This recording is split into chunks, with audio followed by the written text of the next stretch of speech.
Hello, and thank you for watching.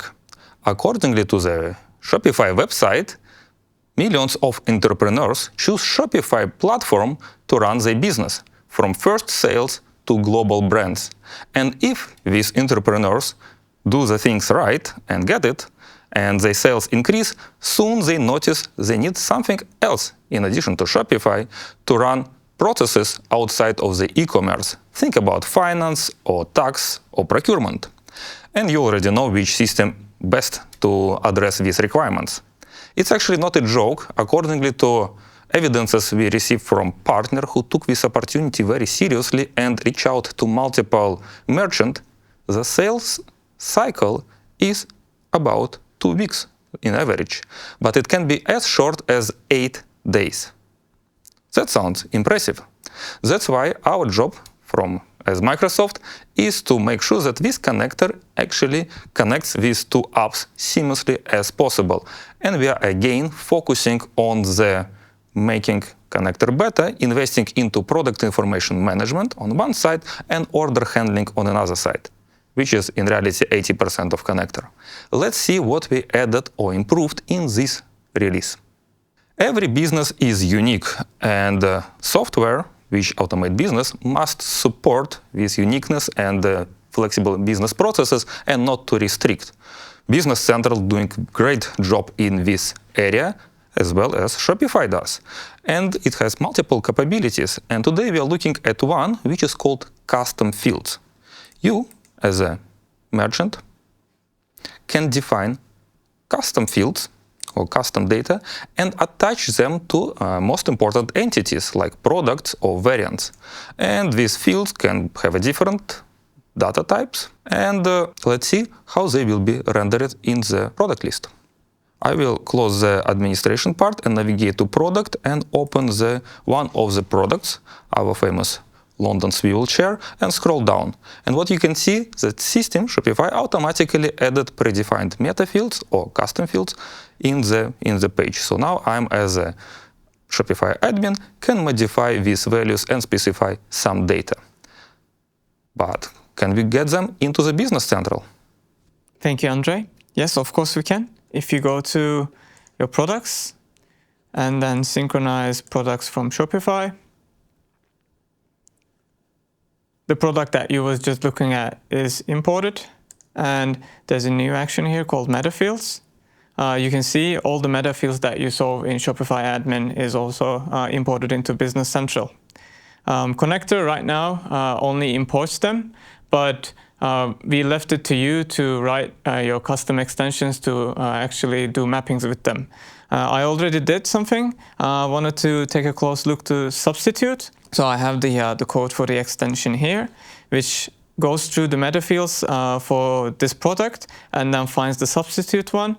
And for the substitute value of that metafield, it creates an item substitution. Let's see if that worked.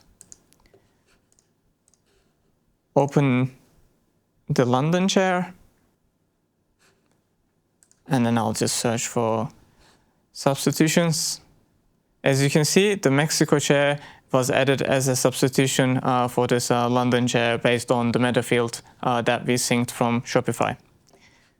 With this release, in addition to metafields, you can also synchronize translations in order to grow in different markets very rapidly.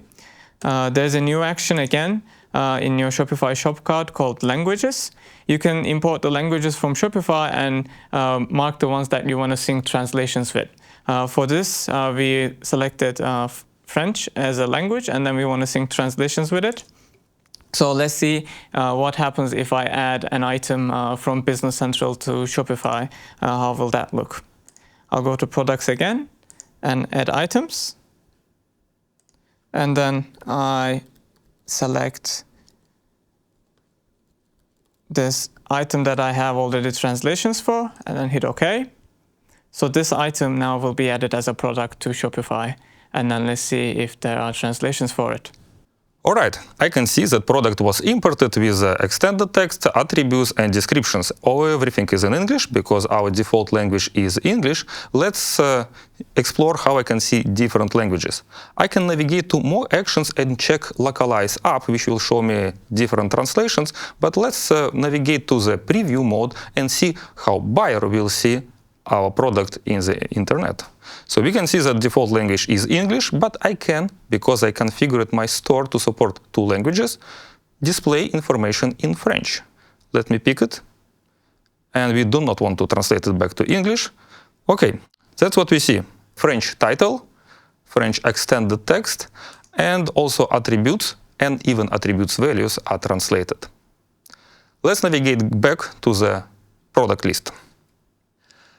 Business Central supports items and item variants, as well as Shopify, which also supports products, but also support multiple options which can be combined into variants. So different systems, different apps have different purpose. That's why it might be different how you decide to configure your product list in one product or in another. For example, you can use variants in the Shopify site, but import it into Business Central as a flat list. And you can do that today with a SKU mapping field, which can help you to do that. But what if you want to push data from Business Central to Shopify and add extra item, which is registered in Business Central as item for multiple reasons? Maybe it's needed a bill of material associated with it or something else. And you want to add this item as variant in the product. Can we do that? Yeah, of course we can. We introduced a new action called add items as Shopify variants in the Shopify product list. If I select the London chair and then use this action, and then if I wanted to add the blue version of it as a variant and hit OK, now this variant this item is as a variant to this Shopify product. Let's see how that looks in Shopify. Yes, it worked. Now in the London Swivel chair, I can see 2 variants. Let's open the list and scroll down. Yes, red and 1908. Yeah, you still need to do some work. For example, navigate here and change the title to whatever you like. For example, blue. We don't have the full control on titles yet in the Shopify APIs. We're working on this. But with this easy action, just one click, you got variant created which is linked to Business Central product. It means availability levels and prices are synchronized. Okay, about prices. So price is coming from Business Central to Shopify, and you can configure default prices which will be inserted to the Shopify product in the Business Central Shopify shop cart. And these prices can use customer price group, customer discount group, and combination of those. In previous release, when we added support for Shopify B2B, we also support now catalogs, which can be linked to the company in the Shopify. And on Business Central side, you can also assign customer price group and customer discount group to this catalog to make sure that group of companies to whom this catalog is allocated see the special prices in the store when they do shopping. But in Business Central, we have more advanced capabilities. I, as a user in Business Central, can decide that this specific customer will get an extra discount or special price just because. Yeah. How can we achieve the same functionality with Shopify Connector? I'll show you how. If you go to Related in your shop cart and select Catalogs, you'll notice a new field which I exposed by personalization. Is set visible false, but you can always make it visible by personalization. It is customer number. So what I will do is for this catalog named Trade Research, I'm just going to use Trade Research as the customer. And then I will sync prices for these 2 catalogs, and let's see how the prices are syncing. Prices are synced. How does it look in Shopify? Yeah, it's not very noticeable in Business Central, but let's take a look in details what we can see here. As I mentioned before, so the main product got price accordingly to the setting in the Shopify shop cart on Business Central, and it is like 195. But we also have 2 catalogs. We can have a generic B2B catalog, which you saw is already allocated to two different companies. So we can see two different companies, Adatum and Trade Research. All right. And also, on top, Trade Research has an extra catalog, special one, allocated to it. All right. And it has a special price now. If I will go here and scroll down, I can see that price is 155. Let's try to do it in practice and see how prices will be respected by Shopify. I will navigate to orders and start by creating a new order. I will select the product, our Paris chair. All right, now it's Danish crowns, but let's switch different market. We'll switch to US. It will also update prices to US dollars. Again, 195. You remember we saw it in the product card. All right, now let's add customer. And we will start by adding Robert, who is actually a buyer for Adatum Corporation. We selected Adatum Corporation and prices has changed. So now it is 180. But now let's remove customer and switch somebody else. It will be Helen, and Helen works as a buyer in Trade Research. And as we remember, the Trade Research company has two catalogs associated, B2B and special one, where it has lower price for this specific product. Interesting story about this specific feature. This feature is added via co-development project. You can see another video explaining the fundamentals of this one. Story is, we know that this requirement is rather important because we heard it from several merchants already, and we plan to add it, but it was not clear about timelines. And then one merchant is actually proactively suggested that they would like to contribute. So merchant and the partner who was helping them with implementation, they submitted this code to the GitHub, where we have our extension code is available. So we kind of created a V team, and together with merchant, partner, and Microsoft, make sure that this functionality is now available in the standard product. And this is win-win situation, because now merchant and partner don't need to support this code. Because as soon as development is done and hand over to Microsoft, now Microsoft is responsible for maintenance and support of this functionality. And it also win for Microsoft, because now functionality is available for other customers using the same connector. Everybody wins. What else has changed in the connector? Something which is not really visible to you, but important. And to explain, I will start by telling how Shopify works, and especially from development perspective, because Shopify often releasing new functionality, and it also updates APIs every quarter. And we at Microsoft rely on these APIs. So every quarter there is a new version, and its version will stay current for 1 year.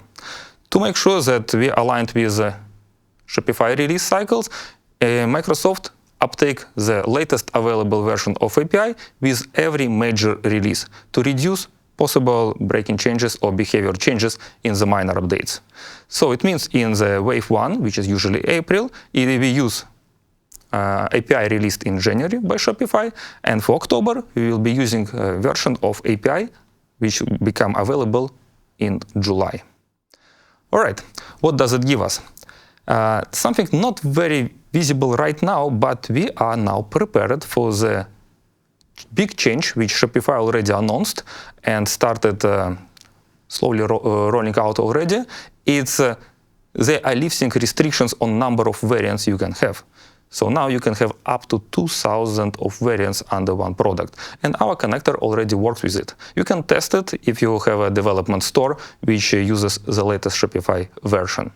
But what else we have in the connector? Yeah. As Andrei said, we're always making sure that we use the latest and greatest Shopify API version. And you'll notice that your API version in your shop card is changed to 2024 July and is supported for a year. With this version, Shopify requires us to send the weight unit when we send the weight of a variant of or a product. For that, we introduce a new setting here. It's called weight unit under item synchronization tab. And we automatically synchronize this from Shopify, but you can always change this in Business Central. And also under return and refund processing, you can see that there's a new field called return location priority, and it has two options. The default return location is like how it used to work before. It refers to this return location, so you can select the location. And the next one is the original default location. This is new. This will actually try to pick the return location from the Shopify refund. And if it cannot find it for a reason, like if the item is restocked in multiple locations, it will go back to the default return location. You can also do a lot more with shipping charges in this release. If you go to your shipment method mapping, now, instead of just one shipping charges type, which is the GL account, you can do item or item charge. I already defined for the standard shipping method here, I want it to be synced with an item charge, and the item charge is the fried item. So let's see how that looks if I synchronize an order. Let's sync orders from Shopify.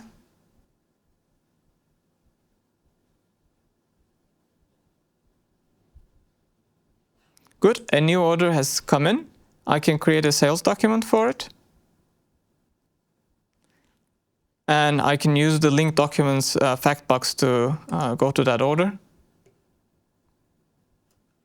You can see in the sales lines, instead of the usual GL account for the shipping charges, now it's using the setting I've set, is pointing to a item charge, the freight, and it's already assigned. You can see that by drilling down this quantity to assign field.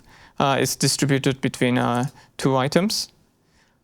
Also, if you look closely to shipping and billing tab, you'll notice that the shipment method agent and agent service is already set up from the mapping that I just configured in my shop cart. With this release, you can also synchronize posted sales invoices to Shopify. Let's also see how that looks. All you need to do is enable the setting from Order, Synchronization and Processing tab. You just need to enable Posted Invoicing. And to make sure that sync works correctly, you need to define some payment terms mapping. I've already selected the fixed as the primary one. This is the default one. It will get the payment terms date from the invoice itself. And all I need to do now is use sync posted sales invoices. And I want to sync it for a specific customer. So I'm going to add sell to customer number as a filter. And use Claudia Lawson. Now it's synchronizing all the posted sales invoices for this customer. Good, it's done. Let's see how that looks in Shopify. All right, I can see that our favorite customer, Lawson, actually here. And now we received two invoices or two orders, and they look slightly different on purpose, because we want to demonstrate you a couple of different scenarios. First of all, what you can see, it's paid or not paid. Yeah, and if we send this information, if it's completely paid in the Business Central, then document also will be marked as a paid in the Shopify. We can also open it and explore a little bit. What do we see here? We can see that most of items, or basically everything, is created not as real item or variant, but as something which is called custom product available on Shopify. The reason is because otherwise Shopify doesn't allow us to provide specific tax information, and we think that right totals will be very important. Okay, what you can see here as well is the currency. So here we can see Canadian dollars. Yes, so original currency from the posted sales invoice will be transferred here as well. Next one, this one has US dollars, and it's pending payment. You can see that it's due on September 30. Let's actually collect payment and send invoice to the customer. Review it and send. Now, as a customer, as Claudia Lawson, I received invoice but it also has a Pay Now button. So technically I can press it and enter my credit card information to make sure that this document is paid. And payment information will be in the Shopify. So now we're kind of using Shopify now as a payment integration technique. I would like to talk about payment processing a little bit more. So we're receiving payment. And sometimes, usually, when company using gift cards or credit limit, there are more than one payment transaction associated with order.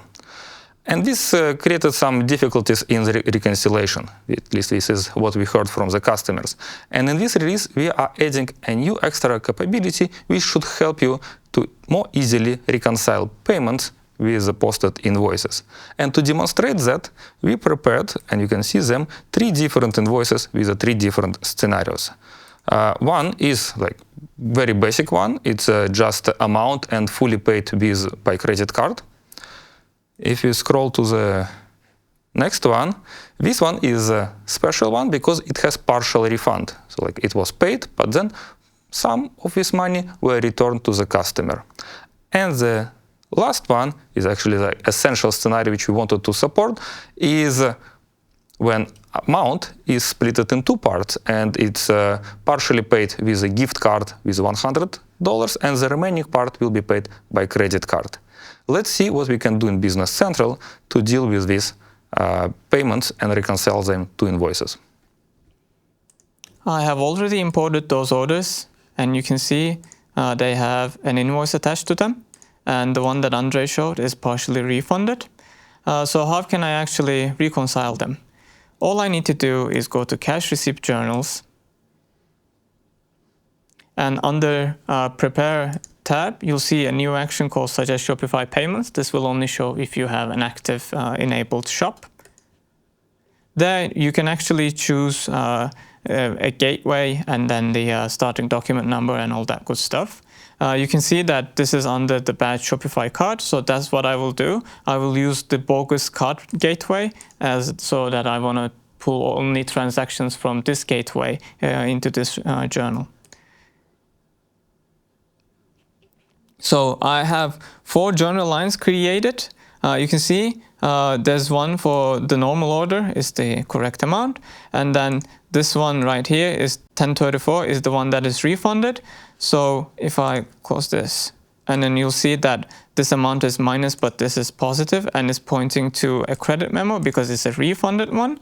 And then this is the one that has the gift card, so it only pulls the amount that is not paid by the gift card by the bogus. So you can post this and then reconcile your Shopify transactions directly in Business Central.